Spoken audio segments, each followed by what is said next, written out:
We've got flags and banners, and if you mind your manners, we might even get to standards and what they represent. So just take my voice's hand and we'll both try to understand how this VexHead logic podcast could be flagged for content. Flagged for content. What's up, VexHeads, and welcome to episode 62 of Flagged for Content. It's the only podcast you're allowed to listen to at Thanksgiving this year. I don't make the rules, but I will enforce them. On that note, happy Thanksgiving to our American viewers and listeners. I know it's going to be a weird one this year. Just stay sane, stay safe, try to talk about something else. You know what I mean. It is also a Flags for Good podcast, which I mention every week. You can head over to flagsforgood.com/flagged4content, for like the number, and pick yourself out a few holiday gifts for yourself or for others. I know I tend to get myself a few flags around this time of year, but strictly this time of year. Anyway, and you can use code flagged4content at checkout. Get yourself a nice 10% off and get the show a little bit of a kickback as well. So thanks, as always, to Flags for Good for making this whole show possible. I don't say that enough. Yeah, so we recorded this one a while ago, Amber and I did, and some of the information is going to be not necessarily out of date, but it will have already happened.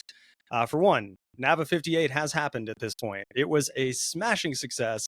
It was fantastic, but we do talk about it being upcoming. Two, I let you down with the weather talk. Since we recorded it a while ago, that segment up top that everyone knows and loves about the weather is going to be a little bit out of date. And three, I talked a couple times about my upcoming wedding. Well, for the viewers, you can see the ring here. That has happened. And I wanted to thank Tara Stark, Michael Green, and Curtis Tarver, among plenty of others, but of the VexHead specific community, for making the trip. It was so awesome to hang with you guys, see y'all. Tara did a thing with her hair that I know I put up on Instagram.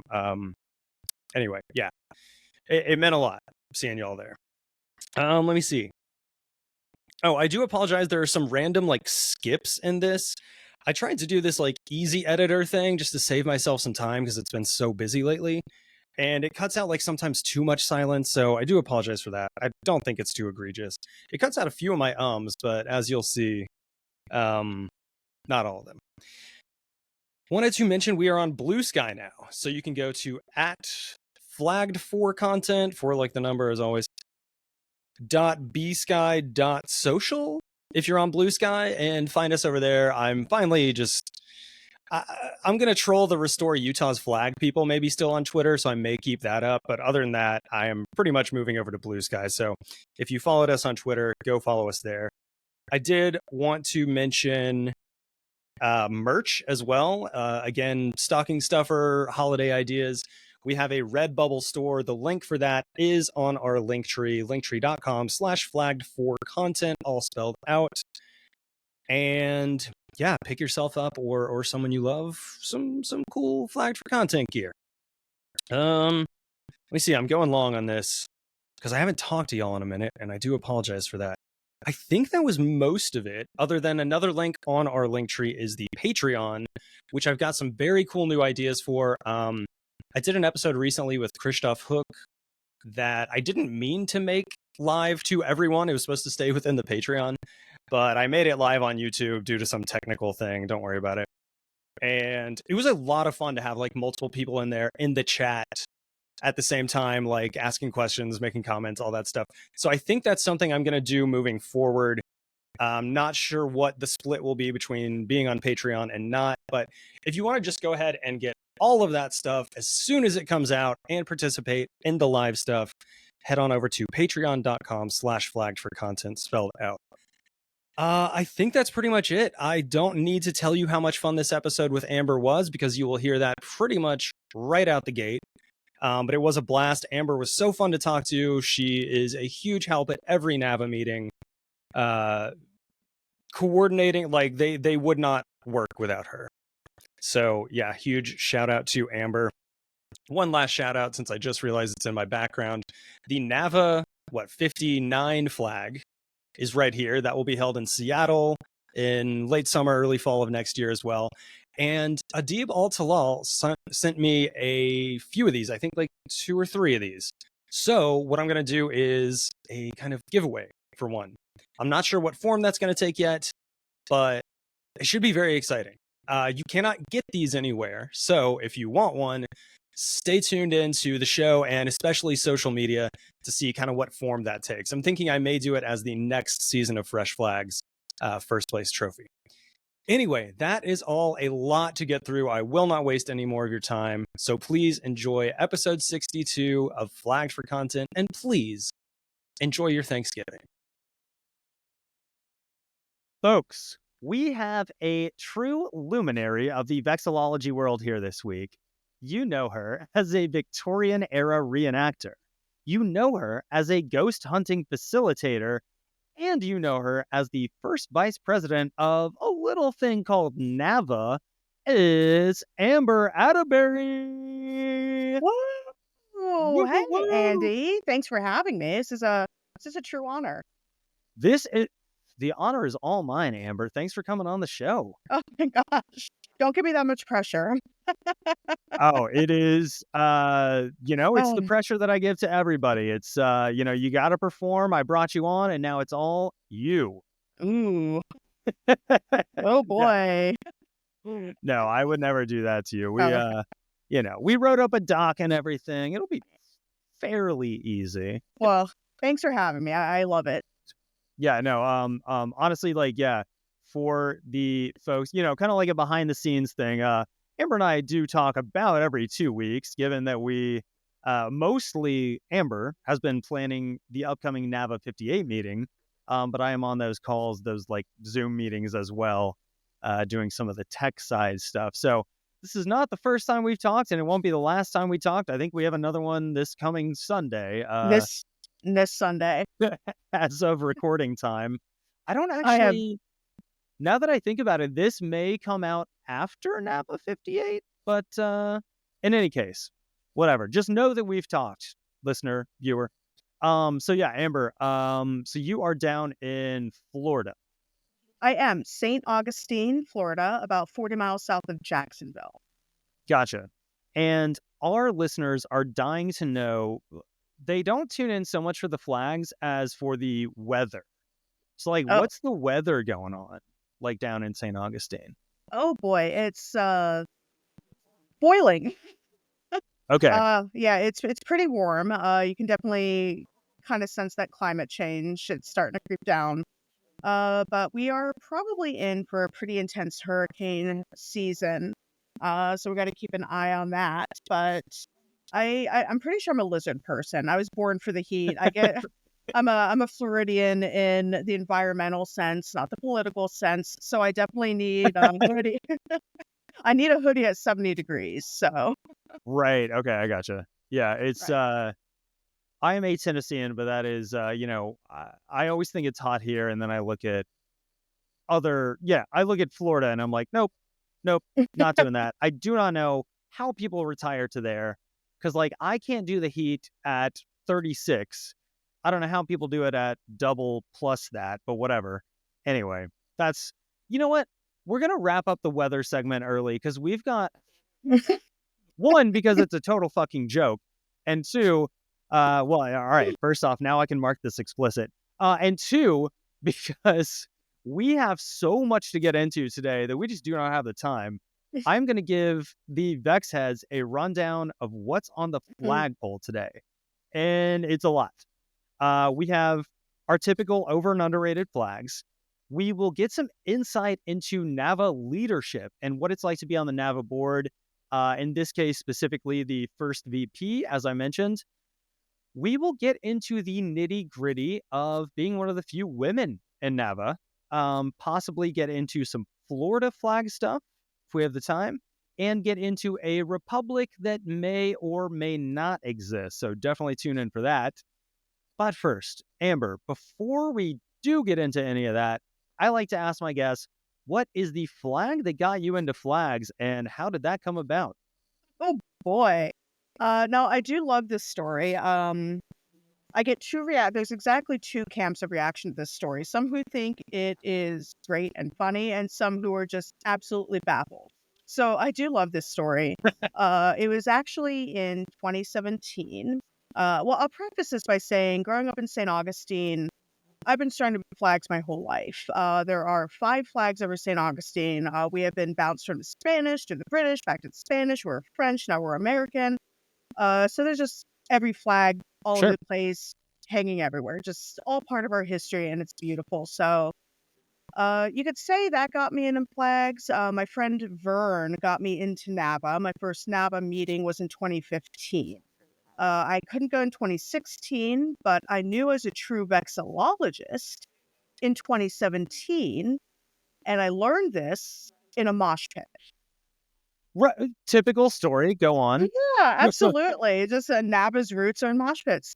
Right. I believe it was in Brooklyn. Maybe it was Boston. I think it was Brooklyn, actually. I was at a Ministry concert. They were industrial metal. If you're familiar with Ministry or the lead guy, Al Jurgensen, he is very politically vocal. So Vern and I were in the mosh pit doing mosh pit things. And just, tea parties and such, Yeah. So in the mosh pit, there are these two girls come out on stage carrying flags on flagpoles. They're marching behind the band and the props and all these decorations on stage. And there's a lot of blue light. There's a lot of smoke. And they're carrying these flags back and forth. You couldn't quite see the colors because of everything going on. Yeah, and the blue lights, I'm sure, didn't help. Yeah, the blue lights is washing everything out. There's smoke machines. There's giant inflatable ducks on stage with political imagery on them. Yeah, if you look up a Ministry show, you'll see what I'm talking about. Sure. So Vern and I look at each other. We don't say anything. We leave the mosh pit, go to the very edge, and we pull out our phones and start Googling what that flag is. And I'm like, did I just leave a mosh pit to look at a flag? I don't know where my shoes are. I might have a black eye. Right. Right. But that's when I realized it's like, oh my gosh, I am a vexillologist. Yeah. Yeah, in a mosh pit. Yeah, because I left my shoes, probably. Oh, I didn't intentionally leave my shoes. They just leave you in a mosh pit. Well, yeah, no, that's true. I was in a mosh pit. What happened. And then now I'm over here, not in it, checking out flags. And I did that by choice. I did that by choice. And we're yelling over the music and the crowds. And we're also, I think it was an anarchist flag, which really goes in line with the band and what they're for. So it was the red and black, that kind of thing. But of course, since there's a lot of blue light, you can't tell. It looks kind of purple and darker purple, but that's why we're confused. So we're shouting over the mosh pit, it's an anarchy flag. What? Anarchy flag, I'm like, this is comedy gold. No, that's amazing. Because so especially being from Florida and you're in Brooklyn seeing this band and you're in a mosh pit, you're in your field, you're all up in it. You see a flag and you're like, all right. Hold my beer. Hold up. Yeah. Hold up. Shoes, fucking whatever. Yeah, let me get over here. I got to figure out, that looks like a two-tone flag. It doesn't even look like, it's 2 colors, but I got to figure out what those 2 colors are and what they represent. Is that a diagonal? Yeah. Yeah, and we're analyzing the whole thing, and these girls in bikinis are waving all over the place. Sure. Yeah, and that was out of the entire show. That's what we zeroed in on. The girls in bikinis or the flags. The flags. Yes and yes. Yes and yes. Yeah. Full stop. There's a lot of movement and smoke machines, and Al was windmilling his dreadlocks all over the place. It was hard to see. That especially there's a lot of movement in the mosh pit too. Sure. Yeah, you're just being slammed all over the place, and I'm 5'3". Everybody is twice my size at least. Right. So it was Right. Yeah, I did not appreciate that part, being 6 foot even. I usually can see, what's going on and keep my wits about me. It's been a minute, admittedly, but yeah, no, that's definitely dedication. And as you said, that's when you know you're a VexHead, is when you're Exactly. like, yeah, Like this is the important part of the show. this is more important to me. Like, I got to know what those flags are. All right, exactly. Like I don't know if you've ever tried to politely leave a mosh pit. It's No, I would never. no, no, like politely leaving the mosh pit. Like I gotta know what this flag is. I've fought my way out of a couple. I don't think I've ever even tried to politely leave one. But yeah, No, it was an adventure. I am gonna have to look up Ministry and why you were there with Ernest Goes to Camp's sidekick Vern. I did not know he was into that scene, but it's honestly it's making a lot of sense now. Oh, Um, it was a great show, by the way. Death Grips opened, so yeah, hey, oh yeah, for the fans, oh absolutely, very awesome, memorable show. right on. So okay, well, as I mentioned before we started recording, we got underrated and overrated. It is up to you which one we go into first here. I usually say it's more important which one we end on, but marginally. So Right. go ahead with your bad self. All right, I'm just gonna put a disclaimer out there. I know I'm gonna get a whole lot of hate for both of these choices. Oh, I know where you're going then. I know where you're going. Oh, Yeah, already. so I'm gonna start with overrated, Yep. actually. Yep. So I will say that I do generally.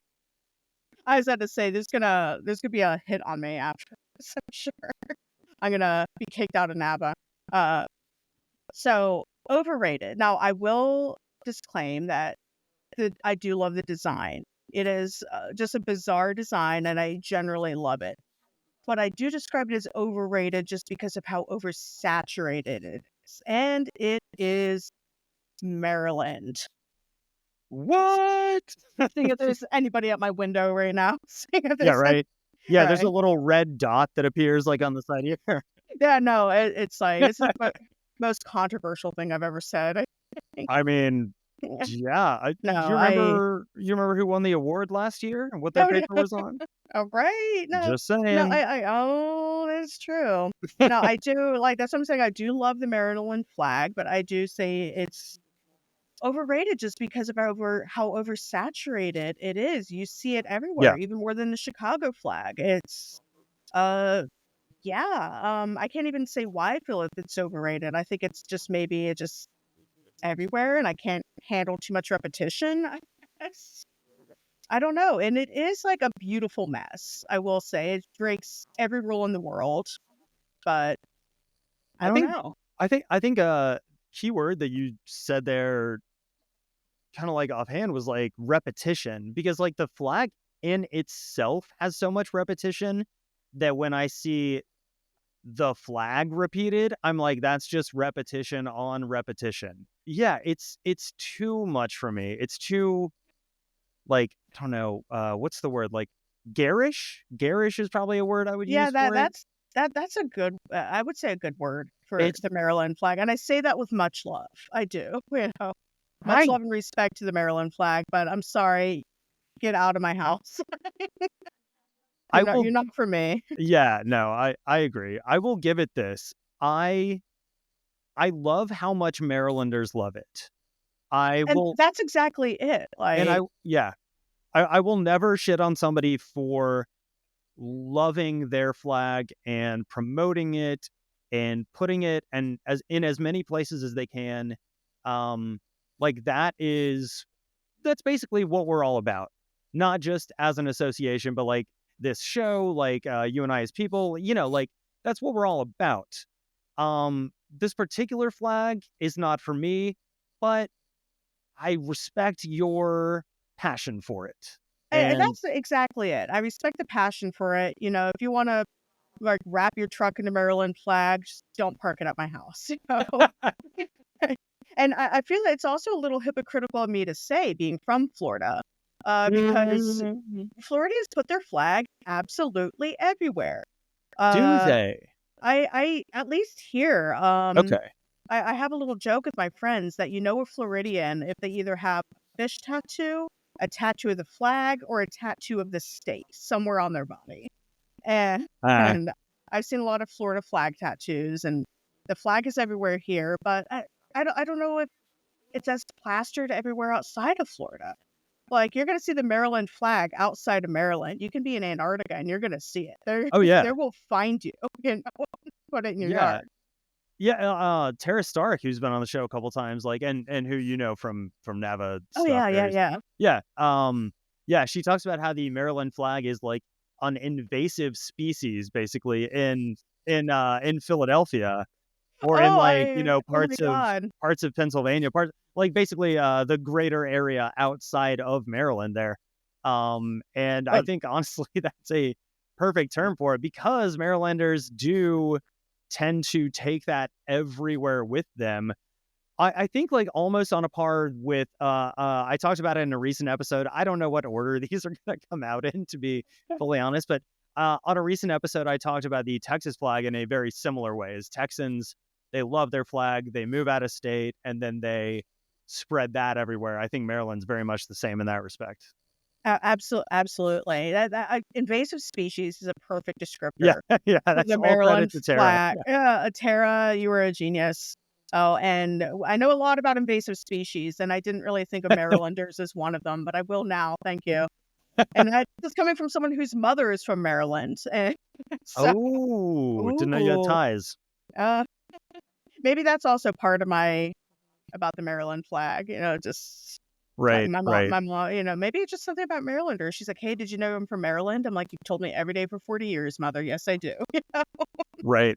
So Marylanders love their flag and their state, and I gotta respect it. I mean, you do. Especially as a Tennessean, again, we have a good flag.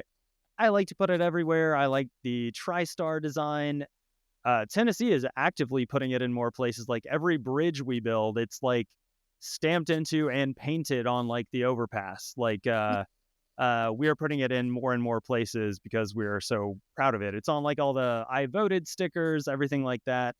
I got, plenty of magnets, etc. of it. So yeah, like I get it. And I also swore that I would never own a Maryland flag. Oh, And you want then it in your house? and then I got engaged, and Uh-oh. I'm gonna get married soon. And so Evan Stewart, who is a fan of the show and past guest, sent me. It's coming from inside the house. Yeah, I know. And he said, like, he made a worse pun than I would have made, and I've called him out for that. So I said, like, oh, I assume you sent it to me with some pun about, like, Maryland getting married. And he was like, fuck, if I had thought of that, I would. And I was like, all right, well, then I don't accept the flag and I'll never fly it. I still haven't ironed it. If you notice, I still haven't ironed it. It's one of the very few that I have not ironed. I mean, could you tell, though, if it was a parent office? Right. Anyway. Oh, my goodness. So, yeah, that's my spicy take about overrated flag. I apologize, but it's a sorry but not sorry situation. Yeah, no, that's probably good on the overrated. If you want to go ahead and move into the underrated, because this is also another, like, It's spicy. I don't know if spicy is the word, but this is another very good take, and one that I have not heard. Right. Here's another disclaimer. I don't even want to call it underrated. It is one of the lowest rated flags, and it deserves to be. Design-wise, it's terrible, but I can't help but have a soft spot for the Provo flag. There's just right there. Yeah, there's just something about it. It just, I think there's so much going on, and I just can't help but feel sorry for it, and I love it for that way. It's weirdly hopeful, just going up, and the rainbow, and I don't know how many other flags you can look at and be like, that was designed between 82 and 95, somewhere there. Like, it's like you can pinpoint it. Right. It just kind of reminds me of like the Reading Rainbow segments. They always had like rainbows like shooting up, trying to be hopeful. Yep. It's like it's doing its best. Yep. And it's very proud. And I was a little sad when they changed the flag. A part of me wanted them to keep it in the face of pressure, but I understand things change, but I do have a weird soft spot for the Provo flag. It absolutely deserves the low rating it got design wise, but you just gotta love the little guy. I mean, yeah, me too. It's like the scrappy underdog, or one of the scrappy underdogs of flags. And I'm like you. I'm a little upset they changed it. Is the new one better? Yeah, objectively, obviously. Like, it's hard to get worse. But like, I don't know. This seems like a flag you should be, you should just, I don't know, dig your heels in the ground and be proud of. If for no other fucking reason than I love don't my know. shitty flag. Yeah, I love this shitty flag. Like, it's does it look like the Centrum logo? Absolutely. Oh yeah. Can you tell exactly which version of, like, the Microsoft suite that we designed this on? Yes. 95. Like, I can hear startup noises every time I see it. Right. Like, I hear fax machine noises. Yeah. Oh, yeah. It's like a wave of nostalgia.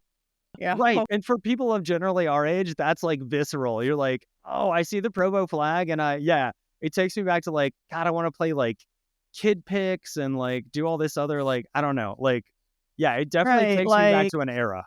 It makes me wonder what time Power Rangers is on, Ooh. Yeah, like, it's just that you're right. It's just like a snapshot of a time period. It's a lot of weird nostalgia with the Provo flag, and it's going upward, like we all are trying, Poor little Provo flag. We're all doing our best here, Provo. The flag is the ultimate metaphor. It really is. It's doing its best. It's doing its best. It's like, hey, let's put a little rainbow under here. Yeah. That's some yeah. So I do. It's an objectively bad flag, but I can't help but love the old Provo flag. Like, it was an end of an era when they changed it. I agree. And you know what? I honestly do not remember what they changed it to. I can't either, and that's kind of a. But I think that speaks to exactly. Yeah, sorry, I cut you off, but to the point, right? Right. No, it's like, when you think of Provo flag, you don't think of the new one. You think of the Centrum logo. Yeah, the new one like is. You said. The new one's kind of soulless. It's fine. It's an objective. Yeah, let me look it up myself because I can't remember. It is objectively a good flag by formula. It's got land, water, and sky, which, as we point out on this show all the time, most places tend to have. I would have loved if they, like, put Provo, like, shooting up out of the mountain in rainbow, just like a little. Yeah, just like a callback, like a little callback to their roots. I almost want to start my GoFundMe to, like, switch back to the old Provo flag. I mean, kind of, right? And like, as I mentioned, I wouldn't own this flag if I didn't like it so much. And Flags for Good is where I got this, and they wouldn't sell it if it wasn't selling. Like, it's, Flags for Good. Their motto is like, we only sell good flags. They might want to amend that to we only sell good flags and also the Provo flag. But it's like, I mean, people are buying it. I bought it. I think I even paid for this one. In full disclosure, Michael does send me some flags without.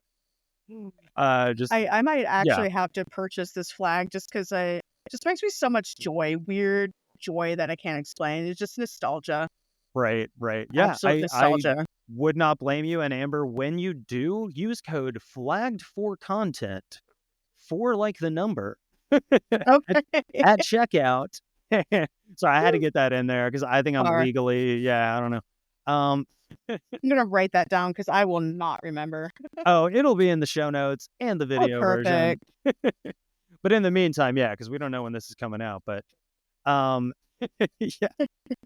honestly, that is like the fourth link on here is the Flags for Good link for where they sell it. So perfect. Yeah, it's perfect. I am definitely Provo. Provo. Yeah. I love it. think the new flag is anti-Vo, and I don't really care for it. I It's like think, Bizarro Provo. yeah, on that absolute banger of a joke, I think it is time. I think it's probably time for us to head into our first break here. But do stick around. We are getting into the bulk of the episode after this, where we are talking about what it's like planning these NAVA meetings, what it's like being the first VP, what it's like being Amber Atteberry. And, Oh God. yeah, well, the NAVA aspects of that anyway. Okay. Yeah. We won't go into all the ghost hunting and all that. Say. Yeah. But do stick around. We'll go into most of that when we get back.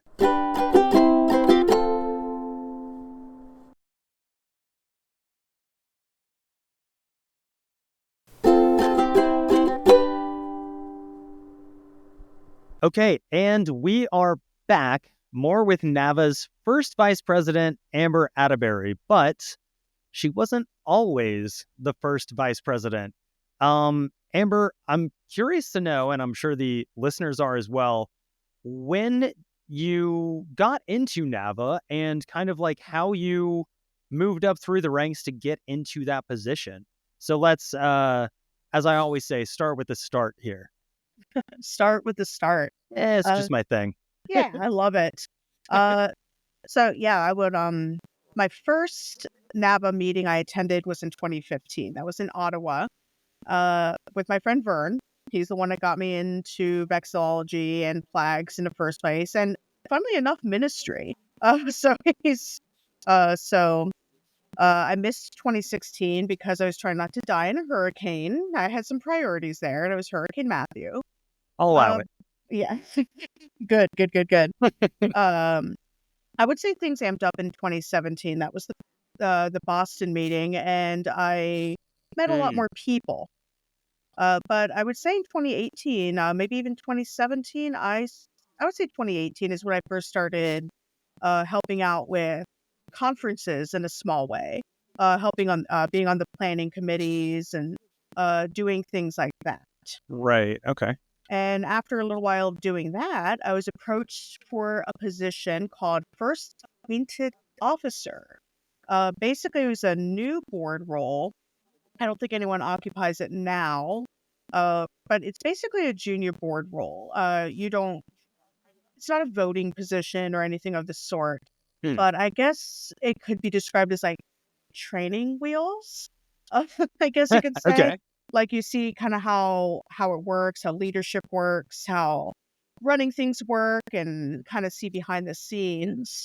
Sure, yeah. And then I was approached, asked if I wanted to run for first vice president. And I've always had this fuck it, why not have a mindset with a lot of things. Yeah. Like, shit, all right, let's see where this goes. I'm like, sure, why not? I mean, it's if you think I can do this. I mean, this you don't is get on to you be guys. yeah, you don't get to be a Victorian era reenactor and a ghost hunting facilitator without that exact attitude, I don't think. So yeah, no, that tracks. Yeah, that no, tracks. it does. It's gotten me in some interesting scenarios and unique situations, and this is no different. But my thought was like, if y'all think that I'm good for a leadership role, it's on you if I drive everything into an iceberg. So sure. But thankfully, I think I've succeeded so far. I haven't heard anything to the contrary. But yeah, that just basically the story. Attended meetings, showed interest in volunteering and helping out. Because that's just what I do. I'm a naturally, oddly enough, organized person. I live my life in spreadsheets and bullet journals and Google calendars and things like that. So it was a natural fit. Yeah, no, that makes total sense. So yeah, I mean, that's a pretty short span of time as well, to kind of move up through the ranks. It does. It is and it isn't at the same time. To me, it seems like a very short amount of time, but also when my first meeting was in 2015 to attend, it's wow, it's Schrodinger's flag situation, I guess you could say. Very short time, very long amount of time at the same time, it feels. Yeah. I guess I have trouble remembering what year it is. So, 2015 to 2024. Yeah, I guess that is longer than I would like to Right. think it is. But I also yeah. forget the year, hence the spreadsheets and bullet journals and things of the nature. Right. No, that absolutely helps. That definitely helps. So yeah, I'm sure a lot of the listeners and I myself, even from being in meetings with you and having sat at the same table with you for pretty much all of NAVA 57 and everything, doing like the tech side of stuff and all that. I am still curious, like, what are the duties that fall to the first vice president? Like what do you do in the organization? Of course, a lot of it is the conferences, helping organize conferences, keeping everything together. Uh, right now, that I would say that's the biggest chunk of it, and of course, that's what I don't want to say that's what NAVA is all about, but that is a huge driver Oh, sure, for yeah. NAVA are the annual conferences. So I would say mostly that right now. And of course, if the president for board meetings can't be there, I drive board meetings, which sounds a lot fancier than it is.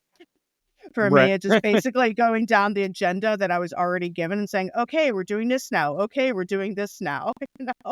Yeah, So, fair. so that's basically it. Communications with people, helping out members where I can. Some.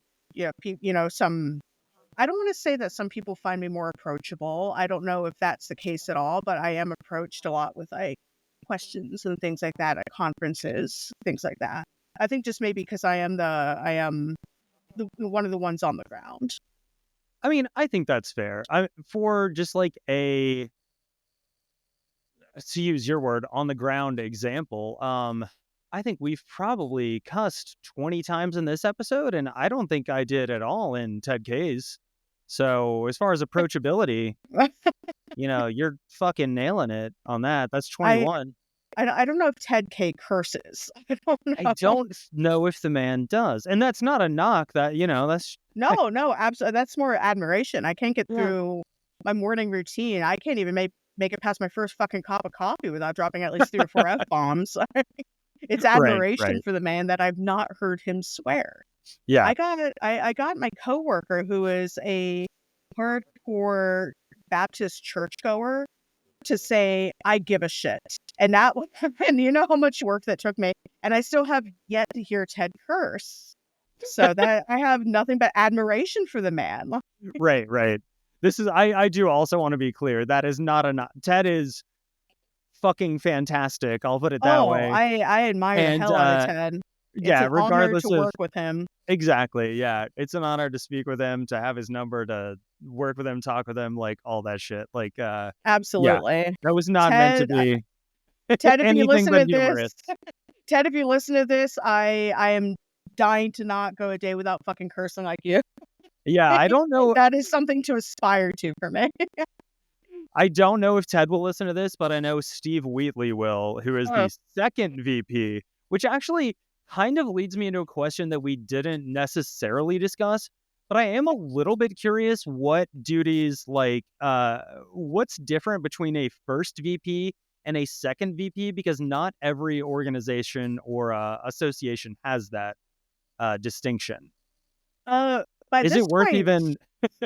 I think that by this point, Steve would take over my duties when I'm inevitably assassinated for my comments on the Maryland flag. Right. So yeah, it's good to have a backup kind of... Yeah, exactly. It's good to have a backup. Contingency, yeah. Exactly. Contingency plan. But we all work very closely together. It is a great team. And there's no... like in board meetings and committee meetings and any of these things, it's never like a hierarchy. We all do it's never the felt that way. Of work. Right. And I honestly appreciate that about NAVA, and about being like in those meetings, in the planning meetings for 58, and hopefully I'll be asked to be in the ones for 59 as well. But you have no choice. Okay, yeah. Right now. No, Yeah, I'm you're gonna. this is how I ended up. It's like I volunteered once and it's like it's like we're hanging on to you. Right, So right. one of From us, Google Babble Goo. this is literally that GIF. Like, yeah, Yeah, exactly. yeah, from whatever the Isle of Doctor or whatever it is. That was Freaks, I believe, Oh, that 1929. is free. Yeah, you're right. Right. Yeah, and that will be probably on the screen for the viewers. No, I don't know if I can clear that, so probably not because copyrights. But anyway, I think it's in the public domain now, well, but is don't it? take my Yeah, word. it's a meme, so I don't know how that works. 19, I think it'd be fair use, maybe. I'll check Since, on it. yeah. For anyone watching, it's probably played like 5 times by now, and we're still talking about it. But um, no, but to your point, like, yeah, amen. Like, I have never felt like, and I'm not an officer, I'm not on the board.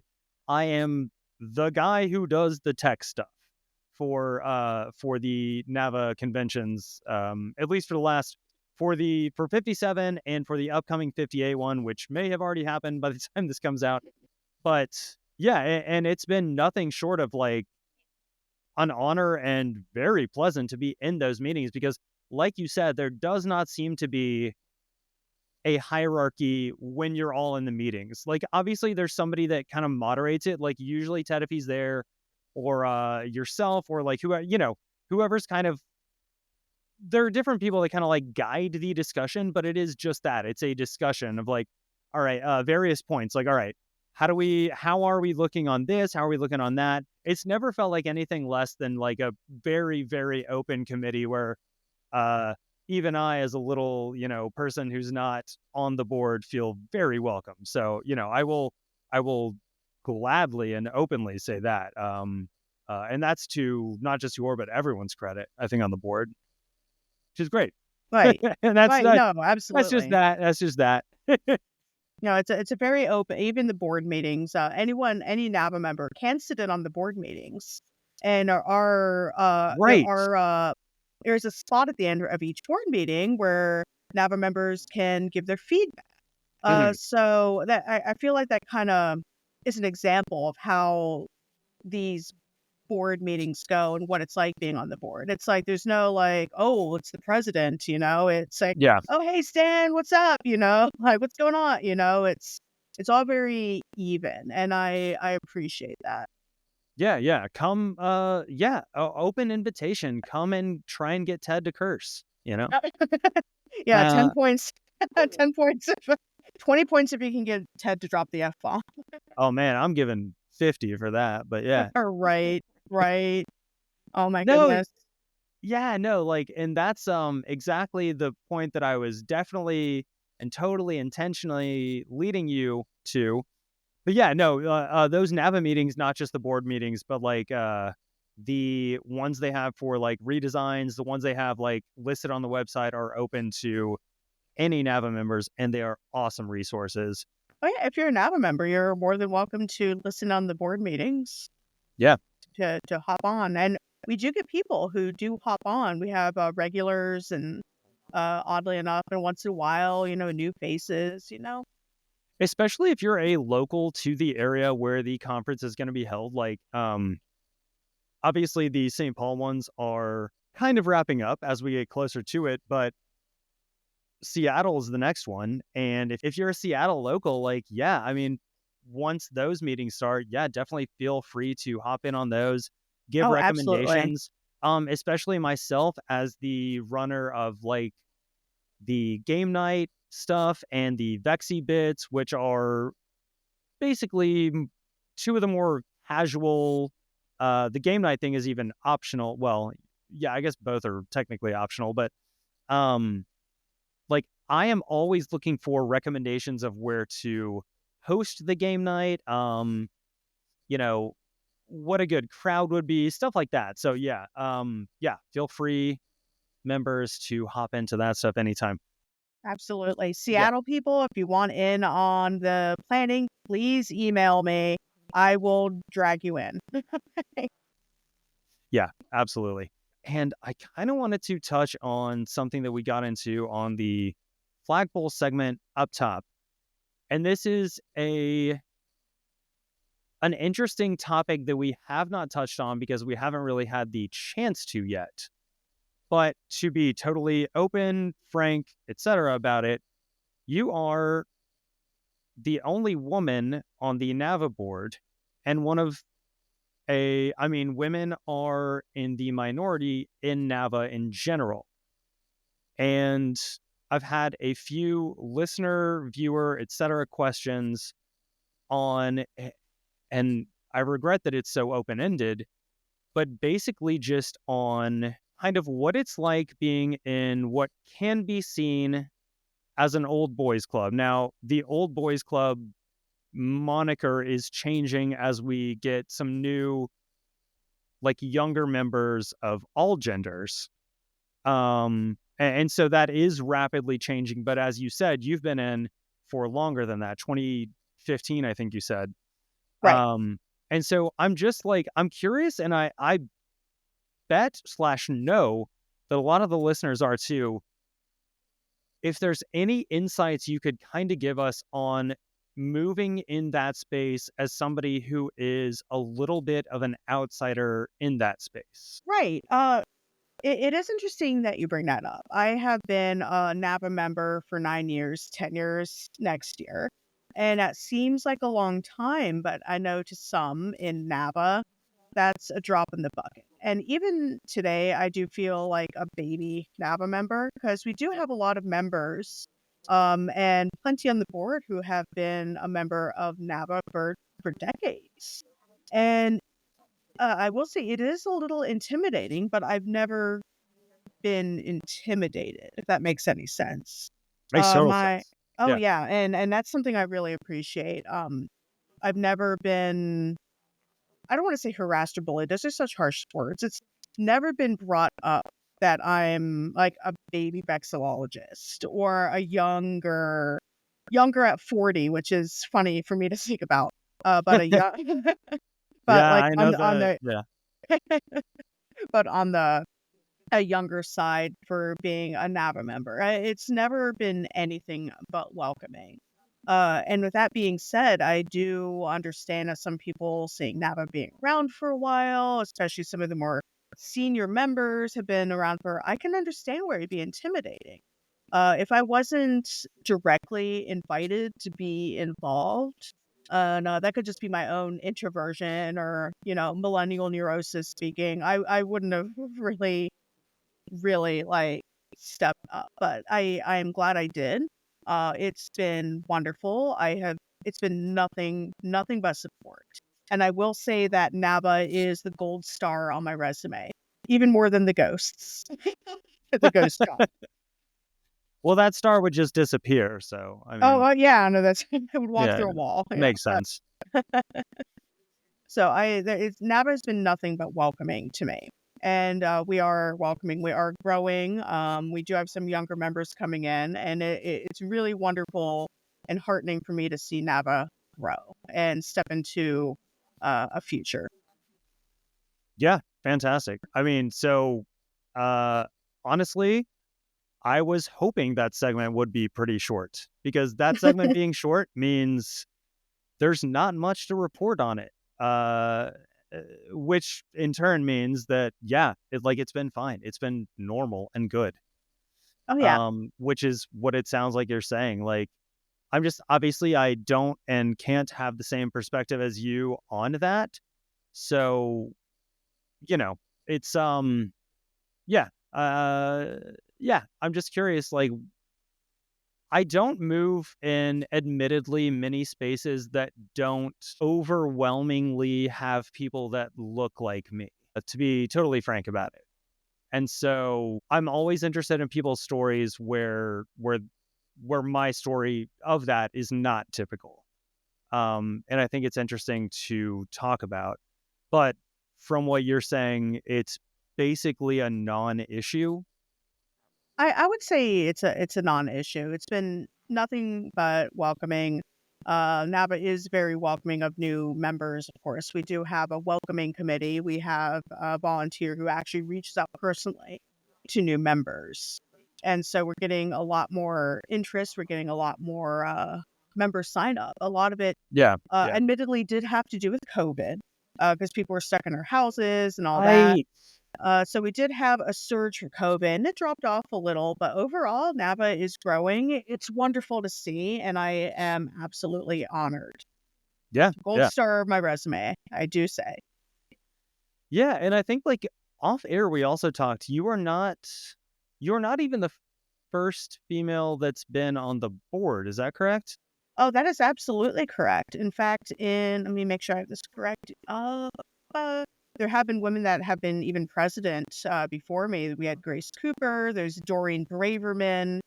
There is a Annie Platoff. There is a wonderful vexillologist. So it would be absolutely unfair for me to say, like, being the only woman at NAVA. No, absolutely. Right. There are foundations that were built.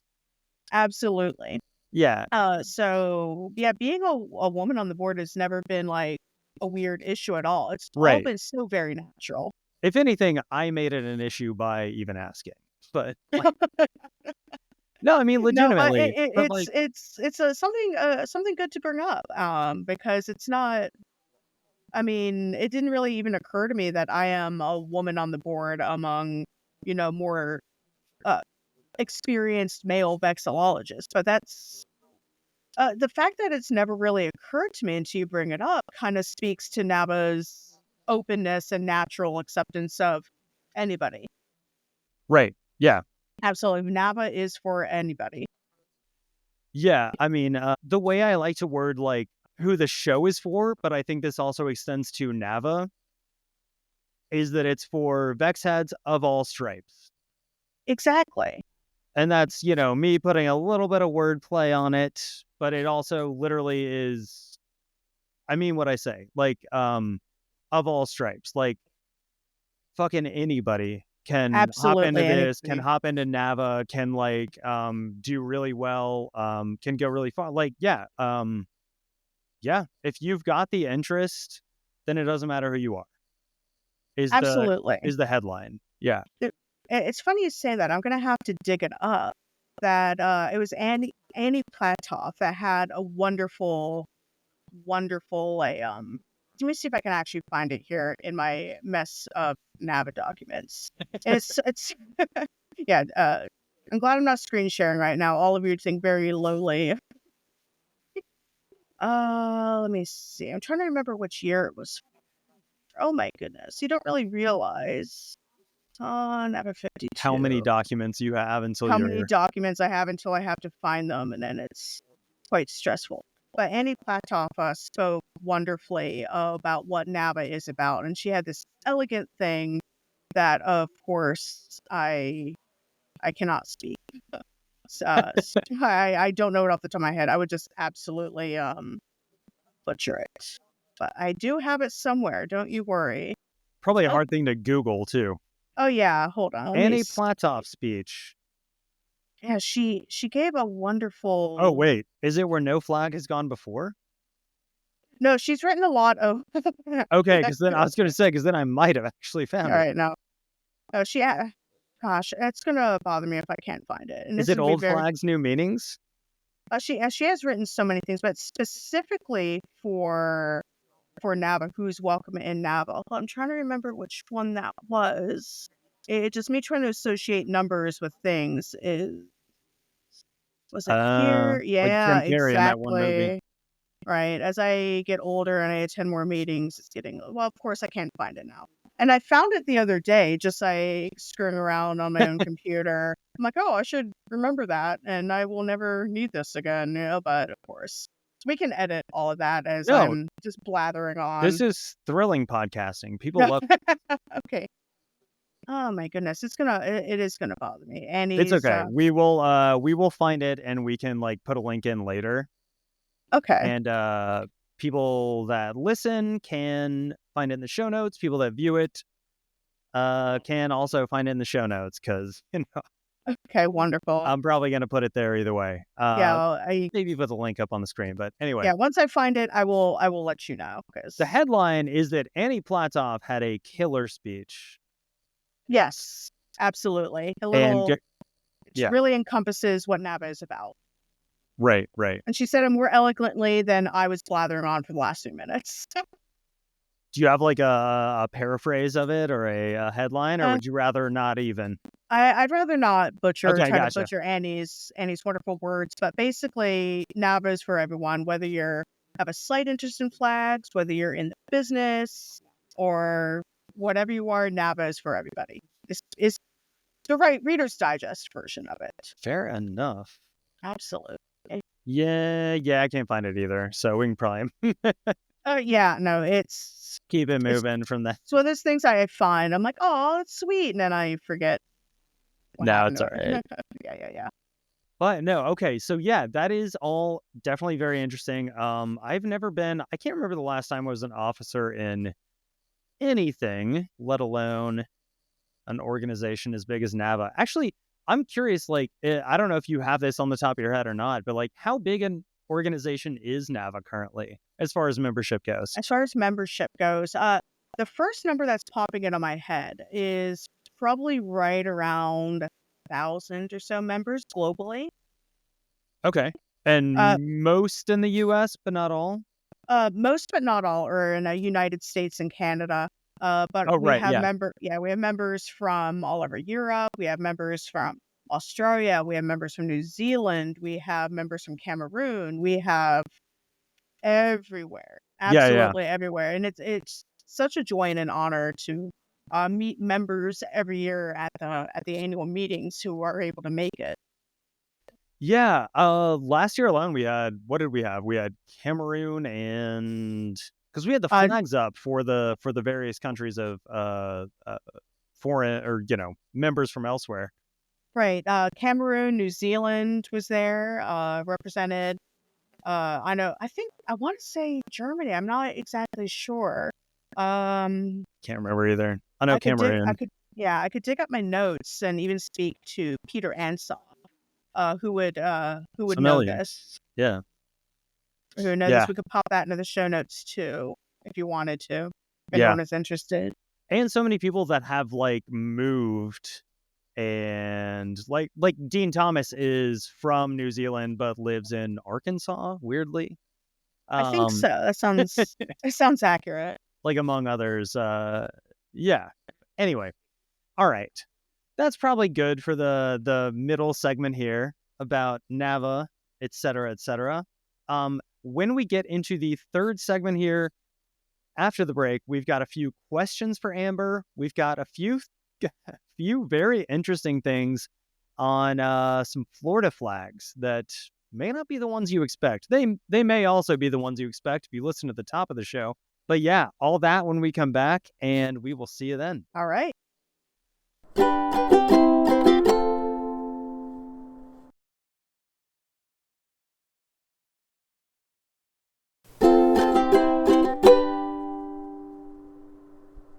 All right, we are back, part 3 with Amber Atteberry, and as I mentioned again in the flagpole segment, we have a flag of a republic that may or may not exist, and even saying that is probably going to get me on some people's shit lists, but and it may get you on some people's shit lists too.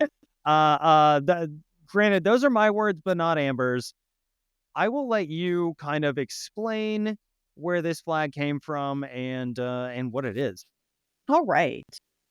So my favorite flag would have to be the flag of the Conch Republic. Now, for those of you who don't know, the Conch Republic is the flag of Key West as an unrecognized micronation.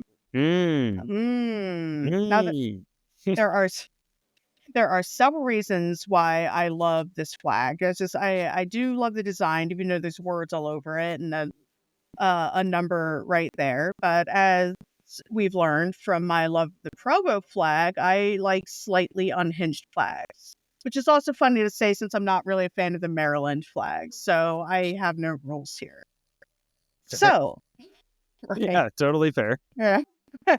So basically, the long and short of the Conch Republic flag is that in I think it was the early 80s, the Border Patrol had actually set up a roadblock and an inspection point on US 1 going into the Keys, and vehicles, cars would be stopped to search for illegal immigrants and narcotics. Now, important thing to know about the Keys is one road, basically, at least at the time, one road in and one road out. So the Key West City Council was complaining that they were being treated like a separate country. They was being treated like with these roadblocks. So like Yes. if you're yeah, exactly. So if you're going to treat us like a separate country, we Okay. will be a separate country. We are Right. now the Conch Republic. Yeah. So that's why part of the reason why the conch now is a symbol of Key West. We are the Conch Republic. Now, and of course, not a real micronation, but do not say that to a native Key Wester. Okay. So Oh, it's not like it's not on the same level as, say, Sealand, which is probably the most well-known one. right. It was more of a protest kind of thing, a very malicious compliance, which I absolutely love.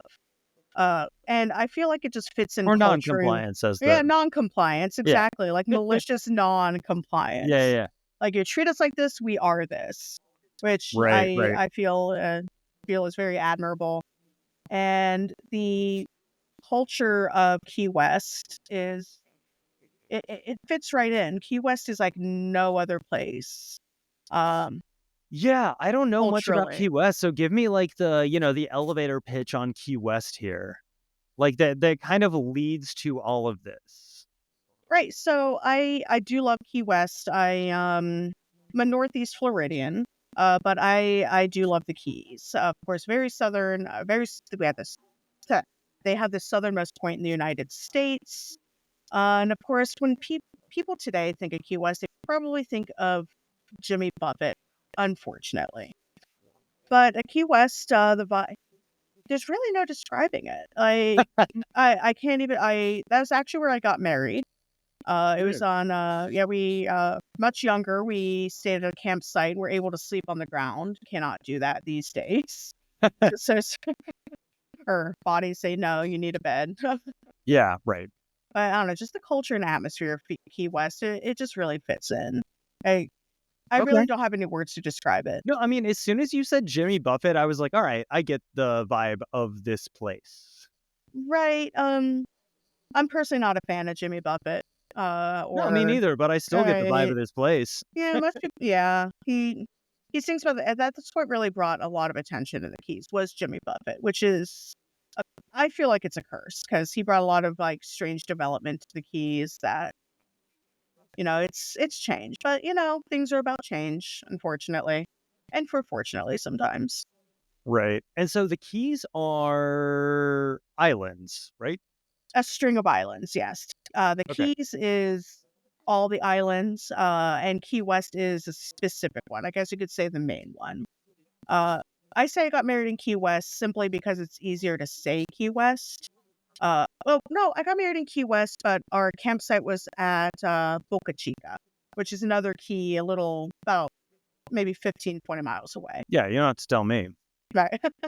Sure. Yeah, totally. Sure, of course. Yeah, all right, go on. Everyone has a knowledge of the Keys, right? Mhm. This is where my Florida-ness comes in. I feel like everybody knows everything about everything, so forgive me. Yeah, no, you were like, wait, does he know? I don't.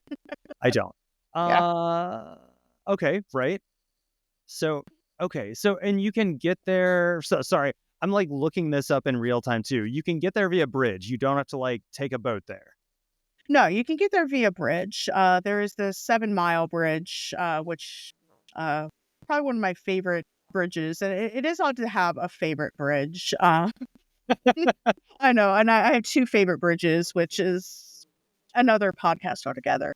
But primarily, even today, it's still primarily by bridge. There is a tiny airport, but Key West is still very, very separate from the rest of Florida. Gotcha. Yeah, they say Florida is like the Australia of the United States. That would make Key West the Florida of Florida. Yes, you could say. Oh my God, yeah, that tracks. That makes sense. Right. Yeah, I've never been to Key West. I don't know if I've ever even been to. Is that close to Miami? I don't know where anything in Florida is. Is it close to Neither do Miami? Floridians. Don't Okay, worry. right. No, Um, it's a couple hundred miles away from Miami, but gotcha. actually, I feel like I should know my own state's geography. Miles from Key West to I thought you were Miami. Googling my own state's geography. I Um, mean, I have done that shit. Yeah, it's about 150 miles from Miami. It's about a all right. 4-hour drive-ish. A lot of bridges. I see it now. Again, thrilling podcasting, not to be confused with Florida Islands, which is another Another thing altogether. thing apparently. Anyway, so all right, so we've gone through kind of the history of the flag. Like, describe for the listeners the flag itself on a kind of like visual, level.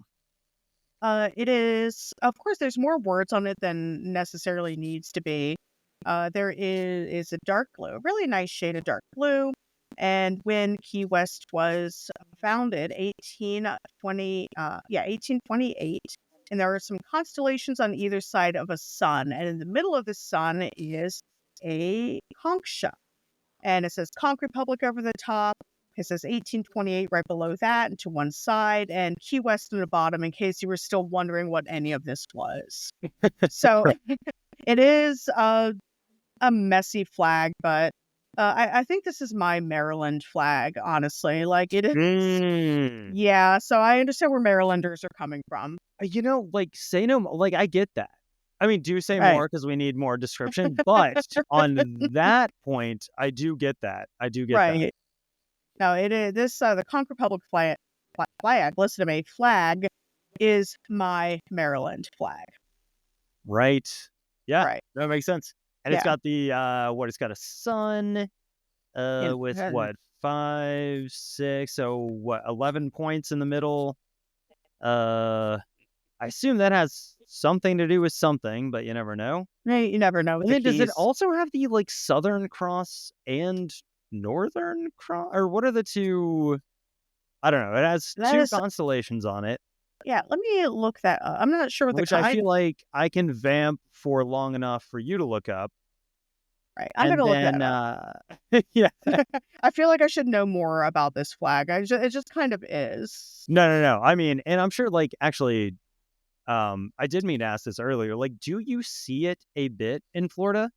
Like, even in St. Augustine, which is not. Well, actually, where is St. Augustine? St. Augustine is northeast Florida. Okay, so not close to the Conch Republic. No, not at all. We're closer to Georgia than we are to the Conch Republic. It looks like the stars printed on the Conch Republic Key West flag symbolize the swan and the Northern Cross. No, but I am North Florida. We don't really see the Conch Republic flag much here. I think there's one hanging in a bar called Trade Winds, which makes sense for Trade Winds. But you do see it more as you go further down, and once you're in the Keys, it's everywhere. Right. And from balconies and etc. I guess kind of like my last question on that flag, and probably should have been my first question on that flag, is do people use it in a similar way to the Gadsden flag? Like I doubt there's anybody listening to this that doesn't know what that is, but in case this is your first episode or something, that is the yellow flag with the coiled up snake that says "Don't tread on me." Right. I don't. To my knowledge, as of right now, I don't think the Conch Republic flag has been co-opted for any movements like that. I, of course, could be wrong. If it has been, it's either been squashed, which is not unlike what something Key Westerners would be passionate about, or it just didn't take off, or Gotcha. I haven't seen it. To my knowledge, it hasn't been co-opted like the Gadsden flag has been. Gotcha. That's something like I almost feel bad for even putting that out into the world, but it's something that I could imagine happening. For the obvious reasons. Right. Yeah. Absolutely. For the reasons of being like, like fucking don't at me. Like, just do not come at me. This is my new republic. Yeah, I don't believe it's been co-opted like that. Just I think it was like a tongue-in-cheek situation in the 80s that just kind of stuck around. Whereas the Gadsden flag had a severe meaning at the time. Well, that's good. And as a fellow tongue-in-cheek situation from the 80s that stuck around, this is going to be me signing off, I think, here. We need to start winding down. All right, we're just reading from the wiki here, but as part of the protest, Mayor Wardlow was proclaimed Prime Minister of the Republic, which immediately declared war against the U.S., breaking a loaf of stale Cuban bread over the head of a man dressed in a naval uniform, who I presumably wasn't like an actual guy in the Navy.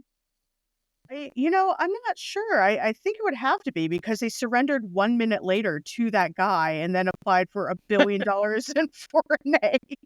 So Right, yeah. it's really coming out like a Looney Tunes situation. Yeah, that is the headline, that they surrendered after 1 minute. To In the guy they parentheses, to the man in the uniform. But it's never Yeah. stated. It is literally citation needed. But I can picture that happening. I'm breaking like a loaf of bread over some like guy's head and then like surrendering to him and then asking for $1 billion. Right. Who hasn't been in that situation, honestly? That's a good point. Let he who hasn't broken a loaf of stale Cuban bread over the head of a man dressed in a naval uniform and then surrendered to him in under 1 minute, let him cast the first stone. Or the first chunk of stale bread. Or the tiny nugget of stale bread. Anyway. Oh my goodness. As a fellow joke of the 1980s, I think it is my role here to wind this down and ask you, Amber, for not just like where you can be found, but any like causes, anything that you want to get a few more like eyes and ears on, anything like that. Oh, absolutely. Anyone is free to contact me directly at my NAVA email, which is, I feel like I should know this right off the top of my head, vpfirst@nava.org. Now, if I may plug something here, something that I have been very passionate about within the last week, and many, many, many of us Floridians, there is something that they tried to sneakily push through called the Great Outdoors Initiative. This was a leaked document, stating that either 7 or 9, I believe it's 7 state parks would be partially torn down to build hotels, pickleball courts, golf courses, things like that, things we don't need, our beautiful state parks. We only found out because of a leaked document. They had a meeting at like 2 p.m. on a Tuesday, something that most people couldn't really possibly make it to for one reason or another, because of work, because of family, etc. It was a pre-planned presentation with no real spots for questions. This leaked document led to protests across the state. Hundreds of protests. It was for both sides of the coin. It doesn't matter what your ticket is in the elections, you could say. Everybody was enraged by this, especially the fact they tried to sneakily push it through. Because of the outrage, they are scaling back and tucking their tail between their legs. But of course, this is no reason to stop. We need to keep an eye on this. We need to keep going. We have to save our state parks. We cannot develop Florida anymore. Florida, I feel, is already reaching its point of overdevelopment. We have our green spaces. We need these green spaces. Florida has so much unique environment. We have so many unique species and marshes and areas that are environmentally unique, and we cannot destroy that. But things like this, so we have to hold their feet to the fire to destroy this initiative. So this terribly named Great Outdoors Initiative, look that up. Write the people you need to. It can't just be Floridians that can be angry about this. It needs to be people outside of Florida. They're actively destroying what makes Florida beautiful and unique, and why we have been a paradise that people have wanted to go to for hundreds of years. We cannot let this happen. Look that up. Yeah, and that is wildly important. Yeah, we talked off camera about it too, and she was just as passionate there, trust me. So we are absolutely going to include the links to that in the show notes. I will have the links to that for the viewers on the screen here. So you can go to all the relevant sites to help basically to combat that erroneously named initiative. So yes, I almost feel foolish just plugging the show after something like that, but it is what it is. So you can go to our link tree, you can find everything there. There's a Patreon, there's a Discord. I won't plug everything individually, but go to the link tree. It is linktree.com/flagged4content, all spelled out. On anything with an @ sign, we are at flagged4content, for like the number. You take what you can get sometimes. And yeah, I think that is it. Amber, if I recall correctly, you had a way to kind of close this thing out that just did not match up to what I had. So other than the one that we've already gone over. So Other than that one. yeah, right? other than that one. So if you want to go into the sign off, I'm ready to have it here. Absolutely. My friends ask me about vexillology and what NAVA is and what I do. And I tell them that I study red flags, that I no longer collect them. And that's always funnier in my head, but I am the target of my own jokes. So I know the feeling, and it's most of my jokes, and we will catch you all on the fly side. See you in a couple weeks. Thanks for having me. Hey, thanks for being here.